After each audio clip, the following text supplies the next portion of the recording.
Today, we're going to spend the next hour with a single acupuncture point, ST40, known in Chinese as Fenglong or Fanglong. By the end of this session, you'll understand not just where this point is, but why it's considered one of the most powerful points in traditional Chinese medicine for dealing with phlegm, a concept that goes far beyond just mucus in the lungs. We'll look at its name, its channel, its mechanisms, and how it's used clinically. Point identity. Let's start with the basics. Who is this point exactly? First, its name, Fenglong, written Fanglong, which translates roughly to bountiful bulge, a nod to the plump, rounded muscle you feel at this location on the leg. Second, its channel. It sits on the foot Yangming stomach channel, one of the major pathways in the body. Third, and this is important, it holds a special category. It's a luo connecting point, meaning it has a direct branch connecting the stomach channel to its paired organ, the spleen. We'll come back to why that matters. And finally, its location. 8 kan above the outer ankle bone, about 2 finger breadths to the outside of the shin bone, right on that muscle bulge of the lower leg. Why Fenglong? The 2 characters. Now let's break down the name itself, character by character, because in Chinese medicine, names are rarely arbitrary. They usually describe something real. The first character, Fang, means abundant, full, plentiful. It's describing that plump, rounded muscle right at this point's location. The second character, Long, means prominent, bulging, or rising upward. Think of the sound of a drum or thunder rolling across the sky. Put them together and you get a name that's both anatomical, describing the physical bulge of muscle, and symbolic, hinting at something bigger, which we'll explore next. The thunder god. That second character, Long, connects to something deeper in Chinese mythology. Fanglong is actually the name of the thunder god, a deity who rides the clouds and stirs movement across the sky. And this isn't just a fun bit of folklore, it's actually the key to understanding what this point does. Think about it this way. Thunder breaks up heavy, stagnant clouds and turns them into rain that clears the sky. In exactly the same way, this point, Fenglong, breaks up heavy, stagnant phlegm in the body so that the body's qi, its vital energy, can move freely again. Hold on to that image because it's going to come up again and again as we go through the functions of this point. 4. TCM functions of ST40. So what does ST40 actually do clinically? There are 4 major functions we are going to cover in detail. First, it transforms phlegm and resolves dampness. This is its signature action. Second, it harmonizes the stomach and directs stomach qi downward, which is its natural direction. Third, it calms the shen, that's the spirit or the mind. And fourth, it regulates the spleen and stomach together, working on both organs at once. Let's go through each of these one at a time and look at the mechanism behind each. Function 1. Transforms phlegm and resolves dampness. Function 1. Transforming phlegm and resolving dampness. To understand this, picture the spleen as a river engineer. Its job is to keep the body's fluids flowing, distributed, and put to use, so nothing stagnates. But when the spleen gets tired or weak, that river stops flowing evenly, and fluid starts to pool into puddles. We call this pooling dampness. Now, if that puddle is left standing for too long, it doesn't just sit there. It thickens like sludge. That thick, sticky sludge is what we call phlegm. So, how does ST40 help? Needling this point stirs the spleen and stomach back into motion, like thunder breaking up that sludge so it can finally clear. Function 2 harmonizes stomach, directs chi downward.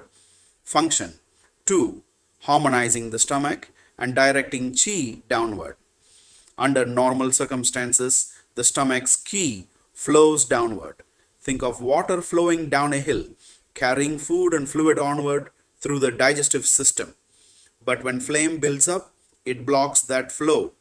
And when the path downward is blocked, stomach chi has nowhere to go but up. It rebels upward instead. Clinically, this shows up as belching, nausea, or that classic sensation of a lump stuck in the throat. What ST40 does here is simple but powerful. It clears the obstruction, like unclogging a drain pipe, so stomach chi can resume its natural downward course on its own without force. Function 3 calming the Shen, the spirit or the mind. Phlegm is heavy and turbid by nature. When it rises up to the head, it settles like fog over the mind's clear, open space. And when the mind is misted like this, patients can experience confusion, dizziness, a hazy, foggy headed feeling. And in more severe cases, this pattern is linked to mania or epilepsy type collapse. Once again, ST40 comes into clear this fog. Once the obstruction is removed, calm returns naturally, much like a room brightening once smoke finally clears. Function 4 regulating the spleen and stomach together. And this is where the Leo connecting category we mentioned earlier really comes into play. A Leo connecting point is special because every channel sends a small branch to its internally externally paired partner channel. In this case, ST40's branch runs directly into the spleen channel. What that means clinically is remarkable. This single point reaches both spleen, which is the root cause of the phlegm, and the stomach, which is the pathway phlegm travels along. At the same time, one point treating two organs. There is a classical saying that captures this relationship perfectly. The spleen is the source that generates phlegm, and the lung is the container that stores it. It, it is a reminder that while the lung holds the phlegm, the real problem usually starts at the spleen.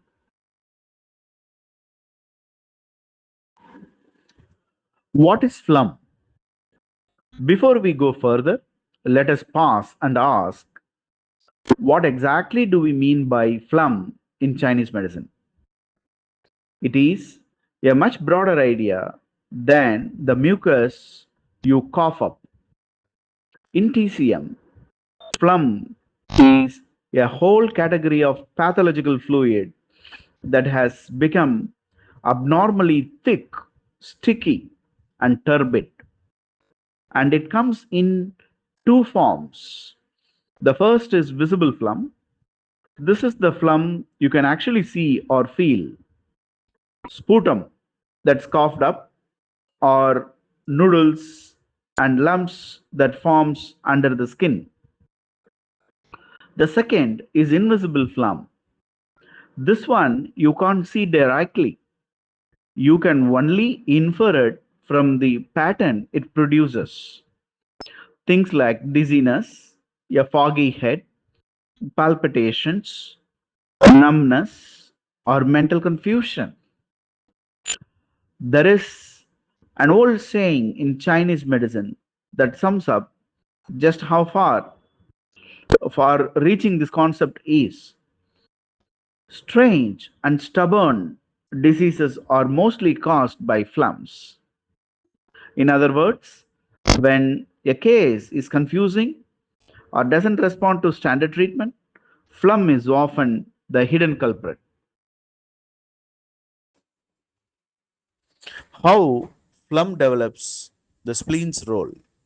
Now, let's understand how phlegm actually forms in the body, starting from the root. The spleen's job is to transport and transform the food and fluid we take in, turning it into usable chi, blood, and moisture for the whole body. But several things can weaken the spleen and stop it from doing this job properly. Worry and overthinking is one. Excessive mental strain drains spleen function. Poor diet is another, especially raw, cold, and greasy food, which is the spleen struggles to process. Overwork and fatigue is the third cause. And finally, long term weakness of kidney yang can also undermine the spleen. Since kidney yang provides the warmth the spleen needs to function well, any of these over time can set the stage for phlegm to form. How phlegm develops from dampness to symptoms. Once the spleen is weakened, here is what happens step by step. First, the fluid that the spleen can no longer transform properly starts to pool. This raw, heavy, and slow moving fluid is what we call dampness. Left sitting, especially if there is underlying heat, the dampness condenses further into something thicker and more stagnant. This that is phlegm. But phlegm doesn't just sit still. It travels through the body along with chi, and depending on where it lands, it produces very different symptoms. If it rises to the head, you realize dizziness and a foggy sensation. If it rises to the chest, you get a feeling of oppression and cough. If it mists the mind, you get confusion or even mania. And if it is settles into the channel themselves, you get numbness and noodles. So phlegm's symptoms can look completely different from patient to patient depending on where it ends up.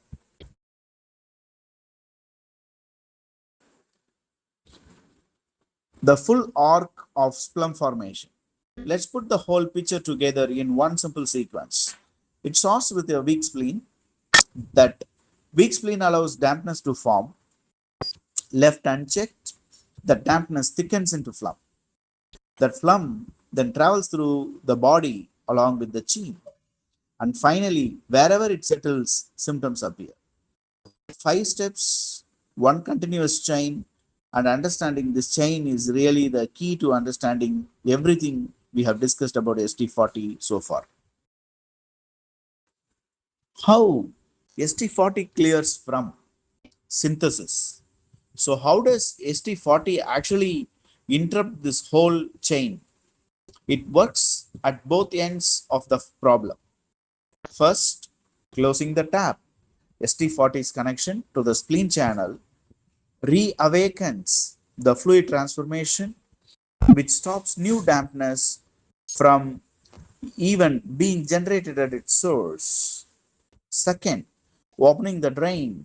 ST40 action on the stomach channel restores the natural downward flow of qi, clearing the very pathway of the phlegm had been using to rise upward. Put those two actions together, and you get the key teaching point of this entire lecture. ST40 treats phlegm at both ends, closing a tap that produces it and opening the drain that clears it. Classical clinical application.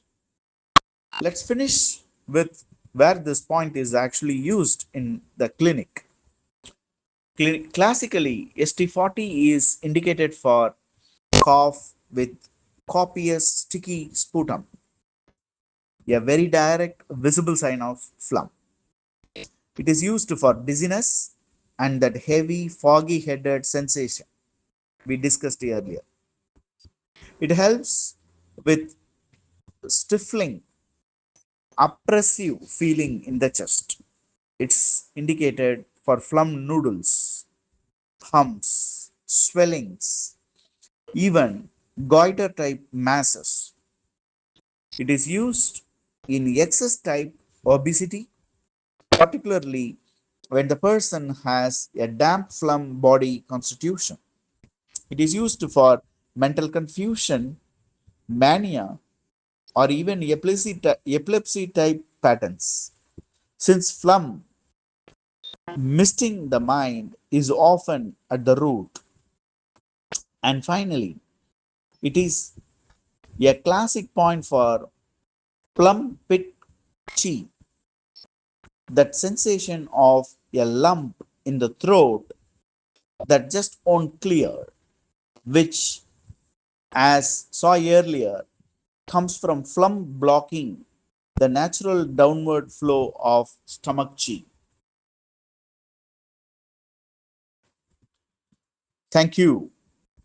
That brings us to the end of our 1 hour together. ST40 Fenglong truly earns its title as command point for transforming phlegm in the body, in the whole body.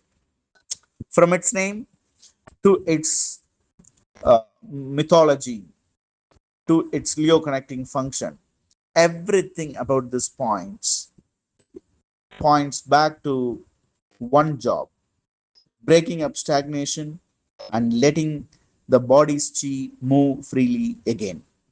Thank you for your attention.